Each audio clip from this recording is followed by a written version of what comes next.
সুপ্রিয় দর্শক, আসসালামু আলাইকুম। সকাল থেকে ঝিরিঝিরি বৃষ্টি, সেই অন্ধকার থাকা অবস্থা উঠেছি। তো সকাল সকাল চলে এলাম প্রেস ক্লাবে। পুরো প্রেস ক্লাব কিন্তু শূন্য, কত হাতে গোনা 2-4 জন মানুষ আছে। যাচ্ছে আমাদের সাংবাদিক মোহাম্মদ আলী মবিনের আমন্ত্রণে একটি অনুষ্ঠানে। কিন্তু সকাল থেকে বৃষ্টি, ঝিরিঝিরি বীরপুরের উদ্দেশ্যে যাচ্ছে। এখন মেট্রোতে উঠে যাব। ওয়ালাইকুম সালাম। একটা প্রোগ্রাম আছে,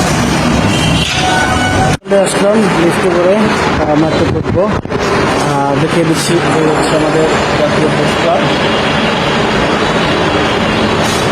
দেখতে পাচ্ছেন কে কে, অবশ্যই কমেন্টসে জানাবেন। জাতীয় প্রেস ক্লাবের পাশেই কিন্তু এই মেট্রো স্টেশন। চলে যাচ্ছে আমি ভিতরে।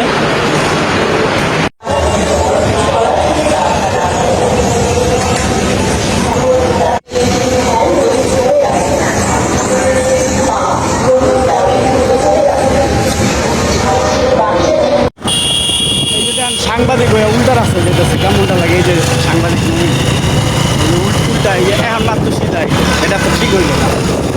সকাল সকাল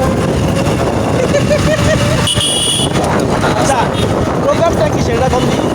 প্রোগ্রামটা হচ্ছে নৌকা ভ্রমণ। এখানে এই তারেক রহমান কি এটা কোন কথা বক্তব্য ভাই? এটা তো ঠিকঠাক আরেক লাগাইছে আমার রহমান কোনটা এটা হইলো আরেক লাগাইছে, তো তারেকরে ভালোবাসে লাগাইছে। হ্যাঁ, আরেক নাম কি আর নাইলো বুঝতো, আরেক রহমান লাগাইছে।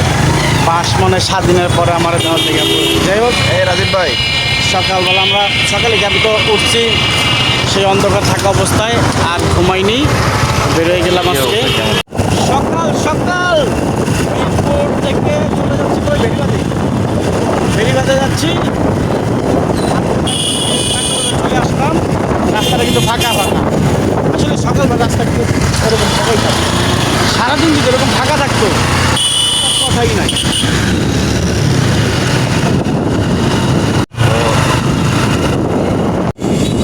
আবার সেই মিরপুর বেরিবাজার চলে আসলাম বহুদিন পরে। তবে যখন কলেজে পড়তাম তখন কিন্তু প্রায় যেতাম, ক্লাস ভাবছি এখানে।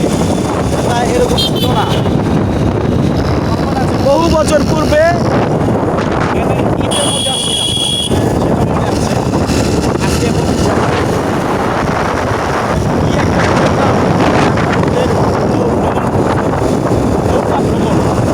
দেখি বেরিবাজার নৌকা ভ্রমণটা কেমন। এই যে এটা হলো চত্বর। সেই সময় তো এত উন্নত ছিল না। এই সেই তুরাগ নদীর তীর, তুরাগ নদীর পার, সাইডে হাঁটার রাস্তা, চলার রাস্তা। বিকেলবেলা হয়তো বা এখানে লোকজন জড়ো হয়। আর এই ট্রলারটি হচ্ছে আমাদের ট্যুরের উদ্দেশ্যে ছাড়া হবে।